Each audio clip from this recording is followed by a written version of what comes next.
Well, another article from the mainstream press that basically serves to upset people like me. It's from NBC News. It's called Disclosure or Deception. New UFO Pentagon Office Divides Believers.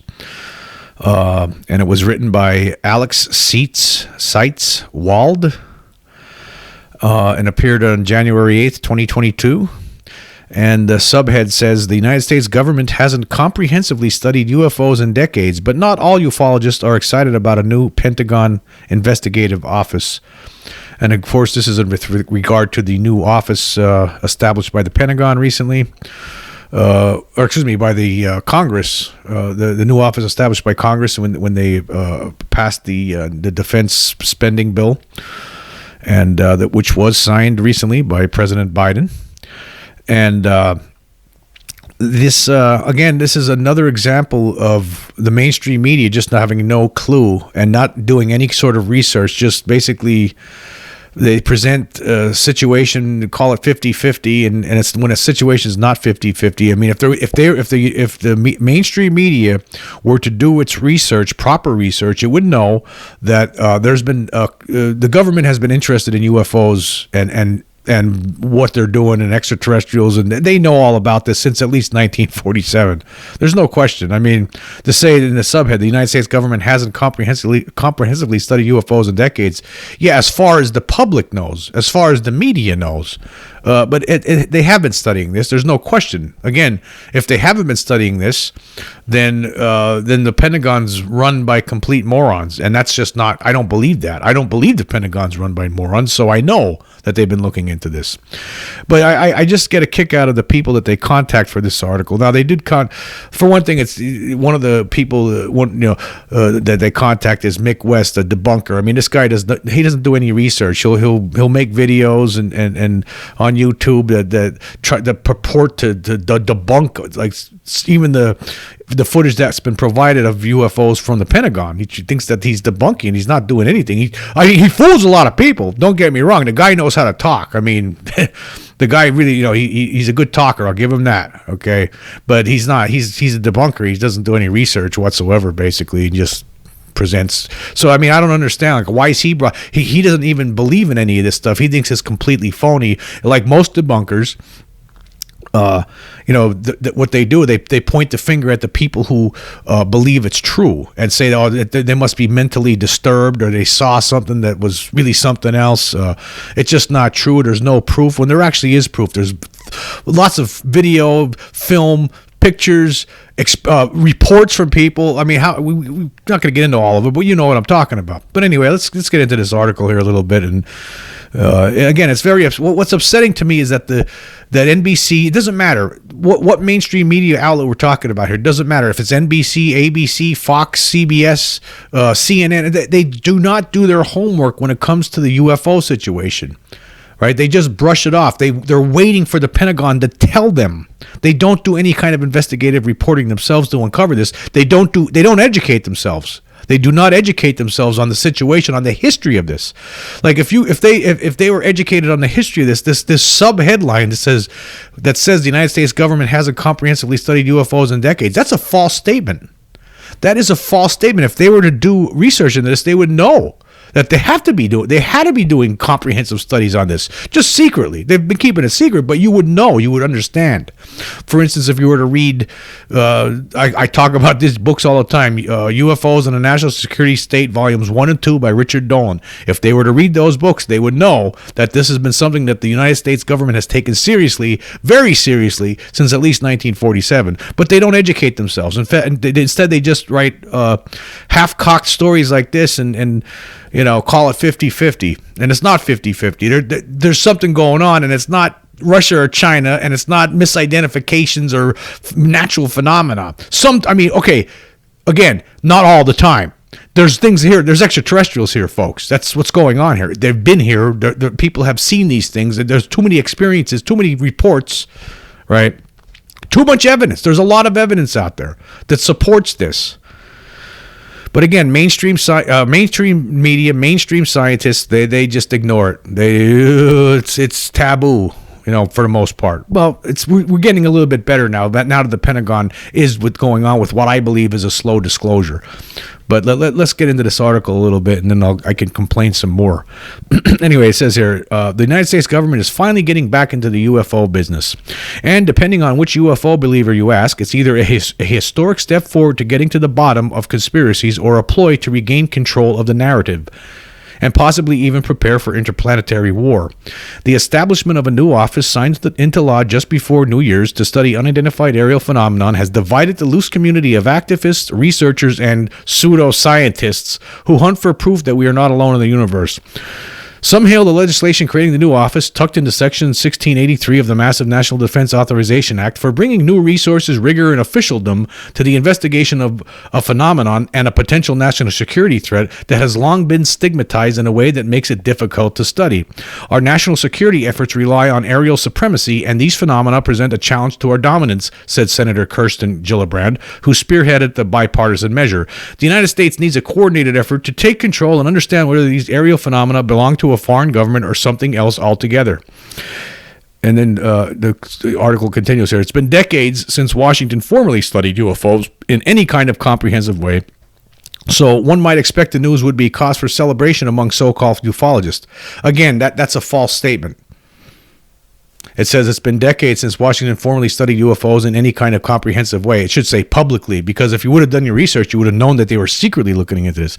They had Project Blue Book, which they closed in 69, 68, whatever, late 60s. That was going since the early 50s, right? But that was stuff that was in the public arena. There's been stuff going on in the secret arena of the government, the halls, somewhere, some faction of the government. There has to be. They've been very interested in this for a long time. But anyway, let's continue with this article. But the movement has long believed the government is covering up the greatest secret in history. So many are having a hard time believing the feds want to do anything other than clamp down again after several years in which it became socially acceptable for former presidents and CIA directors to talk publicly about weird things they'd seen in the skies. On social media and forums like Above Top Secret, a hub of ufology and conspiracy theories, debates have raged about whether the new office represents the beginning of the end of the alleged cover-up or its revival.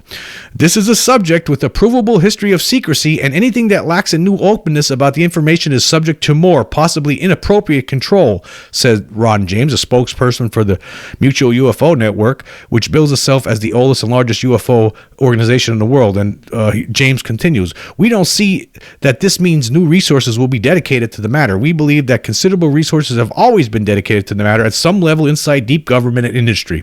He is completely correct. This guy here is completely, absolutely correct.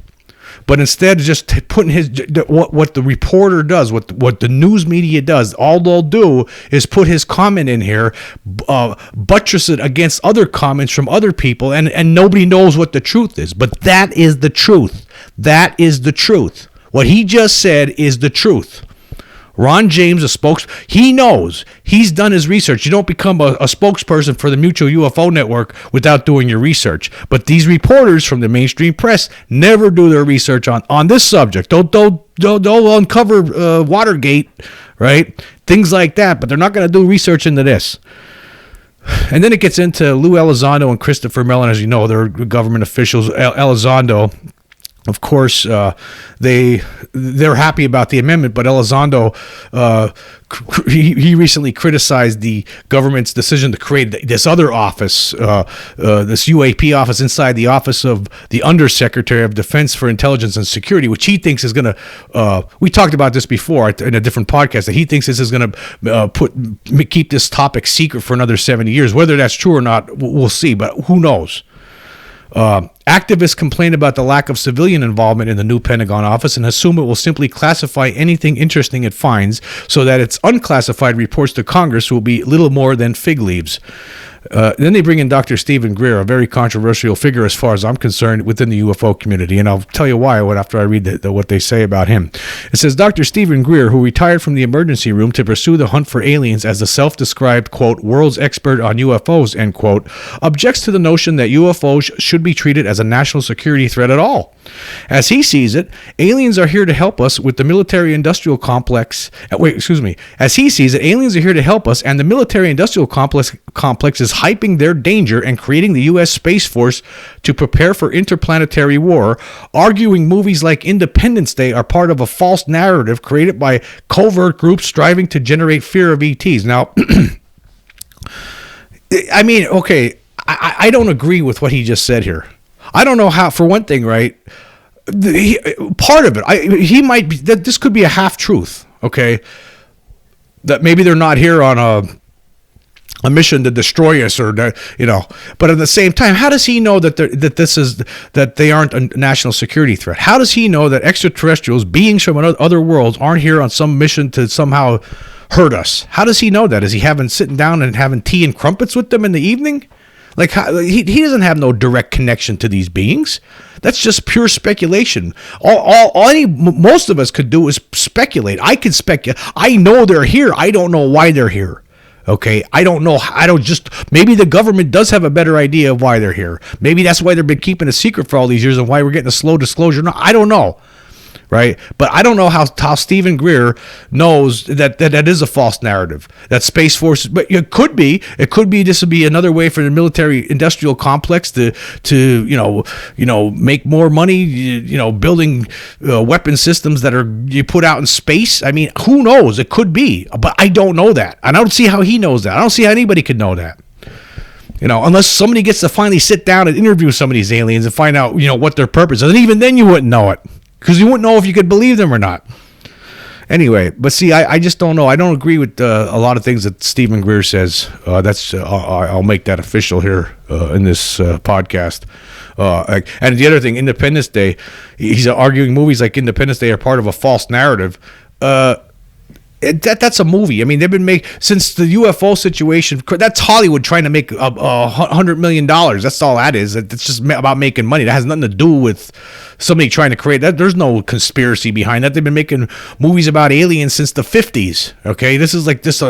Basically, all that is a remake of Earth versus the Flying Saucers or War of the Worlds. Okay, and then it continues here. And it says, but Stephen Bassett, the only lobbyist in Washington dedicated to, quote, the formal acknowledgement by the United States government of an extraterrestrial presence, end quote, as his official lobbying disclosure puts it, sees this movement as the culmination of everything he and others have been working toward. No, this isn't a new PSYOPs program. It is a planned effort to end the truth embargo, Bassett said. While I appreciate those who are skeptical, that group has tried to find the dark side of every development, the hidden hand. Instead of a renewed cover-up, Bassett views a new office as one piece of a multi-year plan by a faction of insiders to finally force the government to reveal that it has had contact with aliens for decades.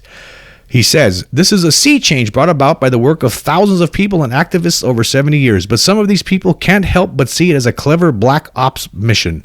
I actually believe, I believe that this is a slow disclosure. I believe that Bassett is probably about 90% right here. Okay, I believe that's where I lean toward. I'm not 100%, but I'm pretty sure that's what we're seeing. Okay, I don't know if it has anything to do with the 70 years of people fighting against this. I don't know what's going on. I don't know what finally prompted them to start doing this. And was it Elizondo? I mean, I don't know. What was a discussion in some back room somewhere to, hey, they're going to find out sooner or later, so we make ourselves, we don't look too bad, so we better start disclosing here before it's too late. That could be, who knows what the reasoning is, but I'm not sure if it has anything to do with people fighting it, because they could have just continued with the stigmatization and it would have worked. But I guess maybe we're getting to a point technologically where at some point there's going to be irrefutable proof how that, with the technology that just regular Joes have like us, like cell phones and stuff, maybe there's going to be something that you would not be able to disprove. That the dum-dums, the bunkers out there won't be able to, they'll finally have to go home, and have some milk and go to bed. But anyhow, let's continue with this article here. I'm not going to read the whole thing. It gets into the It says here toward the end, we'll get to the Mick West stuff. Oh, that's, why? This guy doesn't do any research, not any real research, not research that you could rely on. It's all bunch just armchair theories. That's all it is. I mean, he's not really offering anything to the subject. He blames human beings. Basically, people like Mick West point their fingers at human beings and calls them either hoaxers, liars, dum-dums, idiots, maniacs, they're suffering from mental issues, or they're just misidentifying things. That's what he does. He blames it on humans, that it's all completely false. So there's no way there's aliens coming here, according to him, because he figured it out. Okay, but let's read it, because I get angry when I read about debunkers. Angry. To Mick West, a prominent UFO debunker and villain of the ufologists, yes, he is a villain, the believers have kind of, quote, hijacked real issues, which is the military pilots have seen things they can't explain. If you read the text of this legislation, it seems to reflect concerns of the extraterrestrial hypothesis believers, he said. Now the military is sort of forced to jump through some slightly silly hoops while doing serious work. Whatever the new office reveals, he worries it will only further convince those who want to believe, whether because they'll say the government is finally acknowledging the truth about aliens, or because it's still covering up the good stuff. Here's his last quote. I think it's going to clear some things up, but also going to add some fuel to the fire, he said. Okay. It's, one thing is clear, Mick. You don't know what you're talking about. I know that for a fact. You're making a fool. Actually, you're making a fool out of yourself. You're making a fool out of yourself. You know how I know that? Because I saw one of these objects. I saw one of them up close and personal. I know that there was absolutely no way it was made on Earth. There was no way that this object that I saw back in 1994 could have been manufactured by human beings. I know. So you're making an absolute, complete, utter fool out of yourself. And someday that's gonna, whether it's in our lifetimes or 50 years from now, right? At some point, history's gonna look back and say, "Oh, that guy was a fool. That guy was a fool." That's what's going to happen. At some point, I guarantee it. You're going to do well now, maybe, for the time being, unless something happens like next week. But it could happen this year, actually. There could be some sort of disclosure that happens in 2022 that makes it irrefutable. Okay, but you're at some point during this, whether it's in this life or the next life or whenever, right? At some point, it could be this week or 50 years from now, right? At some point, people like you, people like Curtis Peebles, people like Philip Klass, right? They're going to look like fools. They're going to look like fools. They're going to look like those people will not be remembered. Right, those are going to be the flat earthers. That's what they're going to be. They're going to be the people that closed their eyes to the proof that was presented, even though, albeit, hey, we don't have an actual alien I could show you, right? But there are things going on. There's enough proof to look at this in a different light than the way you do. So at some point, right, in this existence, right, that you're going to look like a fool. I can guarantee it, because I know I've seen one of these things, right? And I had other experiences too, right? That I know for a fact something's going on. But again, why does this article, people they wouldn't be contacting, this reporter would not, if they had done their research, you wouldn't even bother contacting any of these debunkers. If they had done their research, they would not have, there would be no need, because you would know that, well, there's obviously something going on. Obviously, the government's been comprehensively studying this behind the scenes for decades, since the late 40s. There's no question. There's no question about it. This has been a very serious situation for a long time. And again, if our government wasn't looking seriously into this for all these years, then our government is run by a bunch of fools. I don't believe that. I don't believe we have fools working in the Pentagon, in the top offices of the Pentagon. That's impossible. I don't believe that for a minute. So again, there's something going on. The news media doesn't do its job properly. They would not be bringing in debunkers here, because basically they're going to look like fools in years to come, these debunkers, and they really have nothing to add to the conversation. They don't do any serious research into it. And again, this article, it presents different points of view, and some of those points of view would be null and void. They wouldn't even really count if you were to when you weigh it against the actual information, documentation, proof that's already out there. It's like, why are we even talking to this guy? He doesn't even know what he's talking about. Did he read this book? Did he read these documents that were released by the government in 1952? Did he look at this? Did he look at that? Does he know what he's talking about? They would know that they don't know what they're talking about.